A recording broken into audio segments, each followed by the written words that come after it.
पर्व मनाया गया तो विश्व स्तर पर अपनी पहचान बनाया। तो मैं 4 पंक्तियां उन स्मृतियों पर समर्पित करते हुए बिहार प्रदेश अध्यक्ष महोदय को आमंत्रित करना चाहता हूं कि जहां सोने का राजमहल था, जहां सोने का जहां राजमहल था, आज वीरान हुआ कुम्हरार। चर्चा करेंगे आप, हम लोग गए हैं, देखे हैं, आंसू टपके हैं। जाइए आप कुम्हरार कि सोने का जहां राजमहल था, आज वीरान हुआ कुम्हरार। यहाँ लाट खड़ी, यहाँ लाट खड़ी, वैभव विराट था, दुनिया पर चलती सरकार। यहाँ लाट खड़ी, वैभव विराट था, दुनिया पर चलती सरकार। फिर लौटे उस मगध का गौरव, ना हो उस पर क्रूर प्रहार। सैक को बड़ी उम्मीद आपसे, engineer Bhisham Kumar, engineer Bhisham Kumar, engineer Bhisham Kumar. बहुत बहुत साधुवाद संचालक महोदय। चूंकि समय की नजाकत को देखते हुए मैं बहुत ज़्यादा समय नहीं लूँगा। आज लटिया की पावन माटी पे हम सबके पूर्वजों, या यूँ कहें कि भारत की वह माटी, कैमरा को पीछे भी घुमाते रहिए, तथागत बुद्ध वक्ता लोग के ज्ञान बीच दिया, में। सम्राट अशोक जैसे को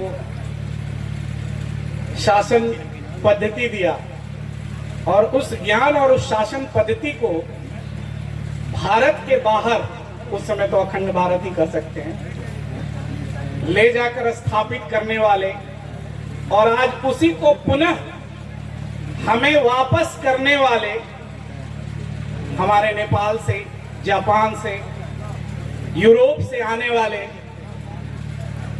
मुख्य अतिथि और उनके साथ श्रद्धेय गुरुजी, आप सबकी उपस्थिति हमें एहसास दिला रही है कि रैली में हमें जागना चाहिए। कहीं न कहीं हम सो गए हैं। आपकी यहाँ इस पावन माटी पे आपकी उपस्थिति, आपका प्रेजेंस, ये हमारी चेतना को जगाने के लिए काफी है। इसलिए सबसे पहले तो तमाम अतिथियों को, मंचासीन अतिथियों को कोटि कोटि साधुवाद, तथा जो इसी भारत भूखंड की माटी से उपस्थित हैं, हम सबके प्रोफेसर डॉक्टर, जिनका जिक्र अभी सब लोग कर रहे थे, सर का भी बहुत ही योगदान है इस ऐतिहासिक विरासत को सजाने और संवारने में। मंच पे उपस्थित हम सबके जुमा में शब्द पिरोने वाले डॉक्टर सज्जनानंद मौर्य सर, हमारे नव मनोनीत राष्ट्रीय अध्यक्ष महोदय, साथ ही मैं अक्सर अपने मंचों से और सब जगह ही ये बात कहता हूँ कि हम लोग मीडिया की बेकदरी खाली मंच पे चलो थे कादरा उन गैदरी भारत मीडिया के का टीवी तथागत बुद्ध और सम्राट अशोक के जो अनुयायी हैं, जो उनके विचारों को मानते हैं, ये लोग घुमाएंगे। अब जब हाँ, तो कभी भी इसीलिए बोले अपनी हैं ना, माँ पीछे से बहन लोग को फोन संबोधित किए थे। करेंगे थोड़ा घुमाते रहिए आप तो लोग। उनको हाँ, पीछे आधी आबादी का प्रतिनिधित्व नहीं करेंगे, बल्कि बीच बीच में उस रूप में मंचासीन दो अतिथि, एक तो इस संस्था की जननी श्रद्धेय संस्थापक महोदय, और दूसरी हम सब कहिए कि गाइडलाइंस, पाथ प्रोवाइडर, बच्चों के जो यूपीएससी बीपीएससी की तैयारियां कर रही हैं उनके लिए नजीर पेश करने वाली लड़कियों के लिए माननीय किरण सिंह मैम जी, किरण मैडम, तो ये दोनों ऐसी हैं जो आधी आबादी का प्रतिनिधित्व नहीं कर रही हैं, बल्कि ये दोनों इस मंच पे पूरी आबादी की सृजनकर्ता के रूप में बैठी हुई है। ये आधी आबादी की प्रतिनिधित्व नहीं, बल्कि पूरी आबादी की सृजनकर्ता यहाँ आप बैठी हुई हैं। ये विशेष रूप से आप दोनों माँ बहनों का मेरा जो है शत शत नमन है आपके चरणों में। साथ ही चूंकि बार बार कहते हैं कि जिस विद्यालय में, जिस मंच पे, जिस पोडियम पे उस विद्यालय का प्रधान शिक्षक, हेडमास्टर, प्रिंसिपल विराजमान हो जाता है तो कहीं ना कहीं जो स्टूडेंट है उसका थोड़ा कॉन्फिडेंस भी हो जाता है। तो चूंकि हम लोग जिनकी बातों को बोलते हैं उस मंच पे, उस डेस्क पे हम सबके सामने डॉक्टर साहब उपस्थित हैं, तो मैं समझता हूँ उनके लिए गाड़ी की एंट्री हमको हम लोगों का जो है शब्द उन्हीं की प्रतिमूर्ति या कहिए कि रिपीटेशन है। इधर से आ रहे हैं। इसलिए मैं चाहूंगा कि आज ये पूरी आवाम पुनः हर साल की भांति उनका तहे दिल से स्वागत करते हुए उनके मुखारबिन से विचारों को सुनेगी और एक नई ऊर्जा को लेकर यहाँ से जाएगी। मैं बिहार का प्रतिनिधित्व करते हुए इस बात को मैं हमेशा कहा हूँ और आज भी कह रहा हूँ एक बार कि यह लटिया कार्यक्रम में हम लोग का देती हैं सम्राट अशोक क्लब और हम बिहार की धरती से आने वाले लोग अगर आपके उनके लिए ज्ञान पुंज हम बात देती है वहाँ और ऊर्जा का स्रोत है और उस ज्ञान पुंज को, उस ऊर्जा को बिखेरने वाले हम सबके सदैव डॉक्टर सीताराम मौर्य मतलब नहीं है वो जो आपको और तमाम पदाधिकारी जिनके संरक्षण में, जिनके आमंत्रित जो किया दिशा निर्देश में यह संगठन मनोज भाई प्रस्फुटित हुआ और आगे बढ़ रहा है। यहाँ से कोई नहीं जा विषय बिंदु सबको पता है कि भाई तथागत बुद्ध, यहाँ से कोई जा नहीं सम्राट अशोक, अंतरराष्ट्रीय मधुर संबंध, एक बार बात ये सारी बातें सबको ही अवगत है। ये इतिहास की बातें हैं जिसको हमारे मंचासीन जो वक्ता है, अतिथिगण है, उसको ब्रीफ करेंगे। मुझे बस इतना ही कहना है सर इस मंच से कि अभी जितने भी वक्ता है, हमारे राष्ट्रीय महासचिव ने भी बताया, जिस अशोक स्तंभ की बात पूजा करके आए हम लोग, उसमें एक बड़ा कॉमन चीज है, शेर, सिंह। लोगों ने कहा कि कहीं 4 मुख वाला सिंह है, हमारे यहाँ वैशाली में 1 मुख वाला सिंह है, कहीं 8 मुख वाला सिंह है। ये इतिहास के पन्नों में ही नहीं, अब तो साक्षात जमीन में भी प्रिंसिप और कनिंघम में उसको उगाड़ के रख दिया है।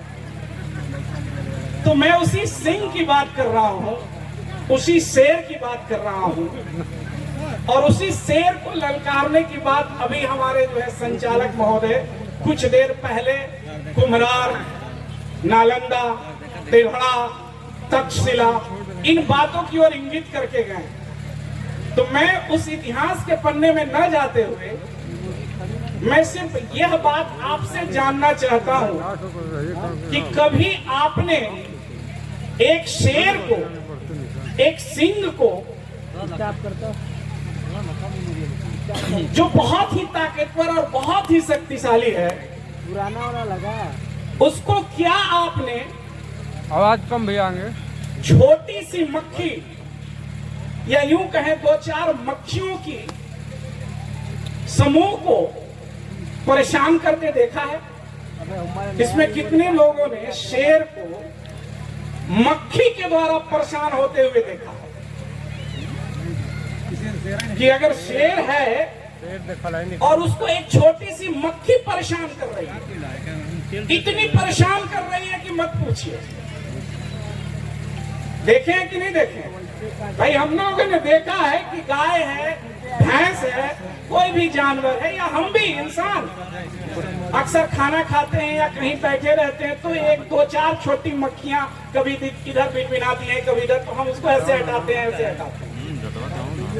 कभी ये कल्पना नहीं कर सकते हैं कि शेर को भी मक्खियां परेशान करती हैं। ये बोध कथा है, इसको ध्यान से सुन लें और अगर समझ गए तो मैं समझता हूं कि जो बातें सेमिनार और स्कॉलर्स यूनिवर्सिटी में नहीं समझा पाते हैं, वह सम्राट अशोक क्लब इस तरीके का मजलिस लगाकर समझा दे रहा है उस बात को। ये सम्राट अशोक क्लब का ये कहिए कि अद्वितीय तरीका है, यूनिक स्टेप है, उसका एक कदम है जिसको सम्राट अशोक क्लब ने क्या किया है, भारत के आम जनमानस में इंप्लीमेंट कर दिया है। उसी की वानगी यह भीड़ है और यह आप लोगों का 30 साल का त्याग और तपस्या है। अभी धनंजय भैया और प्रमुख जी बोल के गए हैं, आप समझ नहीं सकते कि आपने कितना बड़ा काम किया है। बहुत बड़ा काम किया है।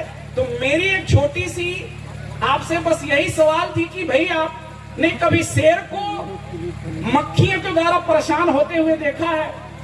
तो बोले सर तो हम लोग शेर चिड़ियाखाना में देखे हैं, ऐसे देखते कहाँ। तो मैं बताता हूँ होता है परेशान। जब शेर एकदम आराम से सुस्ताता रहता है, रिलैक्स मूड में, 4 मक्खियां उसके ऊपर बैठती हैं और शेर क्या करता है, कभी पूंछ हिला देता है, कभी कान हिला देता है, कभी गर्दन हिला देता है, लेकिन मक्खियां फिर से बैठ जाती हैं। शायद मक्खियों को पता नहीं है कि वो शेर है, जंगल का राजा है। जंगल के सारे जानवर को पता था कि ये शेर है। जंगल के सारे जानवर को पता था कि ये शेर है, कोई उसके पास फटकता नहीं, तुरंत शिकार कर लेगा। लेकिन इसी पृथ्वी पे, इसी धरा पे रहने वाली वो मक्खियां, वो भी एक जीव है, उसने एक नहीं 1000 मक्खियां एकदम शेर को जाके चैलेंज कर रही है। कभी पीठ पे बैठ जाए, कभी मुंह पे बैठ जाए, और वह शेर बेचारा आराम से उसको कभी ऐसे हिला के हटाए, ऐसे हिला के हटाए। अब लिखने वाले ने, इतिहासकार और साहित्य के हाथों में जब कलम गया तो उन्होंने बड़ी बारीकी से और बड़ी मक्खियों की वीर गाथा लिख डाली।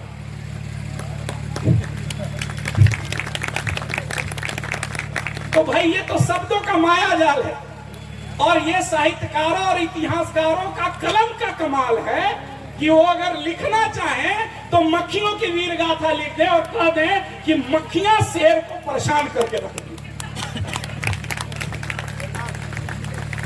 मक्खियां शेर को परेशान करके रख दी, और वो तिथि काल भी लिख देंगे कि इस जंगल में यहाँ पे एक शेर बैठा था और मक्खियां आई, इतनी परेशान करी कि शेर बेचारा बहुत बेचैन हो गया। अब ये जब इतिहास में, किताबों में, साहित्य में, लोक में, गाथा में, संस्कृति में आए, तो क्या हम नहीं इस बात को स्वीकार करेंगे कि हाँ हाँ भाई, मक्खियां भी शेर को जो है परेशान कर सकती। लेकिन जरा गौर से सोचिए कि वाकई में अगर शेर चाह जाए तो क्या मक्खियां उसको परेशान करेंगी? मक्खियां उसको कभी परेशान नहीं करेंगी। लेकिन ये शेर की जो है दरिया दिली है कि उसको कहा कि ले तू भी मुझ पे बैठ जा, ले तू भी मुझ पे बैठ जा, थोड़ा देर भिनभिना ले।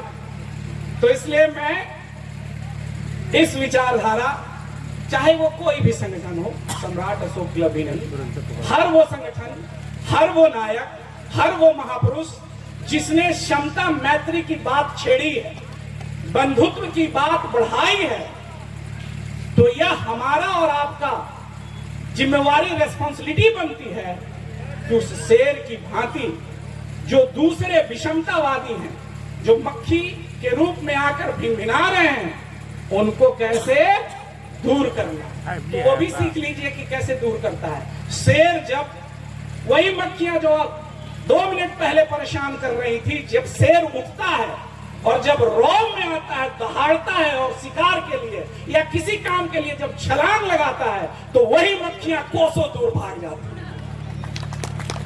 तो वही मक्खियां कोसों दूर भाग जाती हैं, और मक्खियों से कभी शेर बात नहीं करता, मक्खियों से कभी आरजू मिन्नत नहीं करता, मक्खियों को कभी सूचना नहीं देता कि हे मक्खियां अब हटो, अब मुझे थोड़ा शिकार पे जाना है, सल्तनत संभालनी है, सत्ता संभालनी है।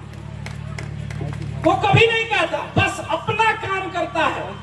तो मैं यही सभा में उपस्थित, चाहे वो बिहार से हो, यूपी से हो, छत्तीसगढ़ से हो, या नेपाल से हो, या थाईलैंड, कंबोडिया, जहां से भी हो, अगर आप अपने आप को मानते हैं कि मैं वही सिंह वाला, शेर वाला हूं जिसमें सम्राट अशोक और तथागत बुद्ध की ज्ञान की धारा चलती थी, तो आपको उसी रौब में खड़ा होना होगा, उसी शेर की तरह दहाड़ना होगा और ये छलांग लगाना होगा कि मक्खियां आपका कुछ नहीं बिगाड़ सकती।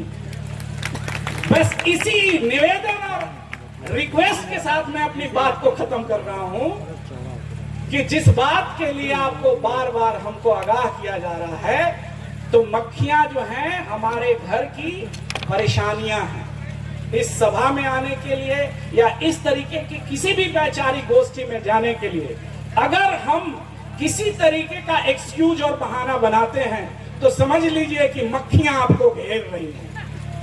समझिए कि मक्खियां आपको घेर रही हैं और रौब में आइए और इस तरीके के जहां भी विचारधारा अगर प्रस्फुटित हो रही है तो उसमें अपना तन मन और धन तीनों लगा दीजिए। इसी निवेदन और आशा विश्वास के साथ मैं अपनी वाणी को खत्म करूंगा।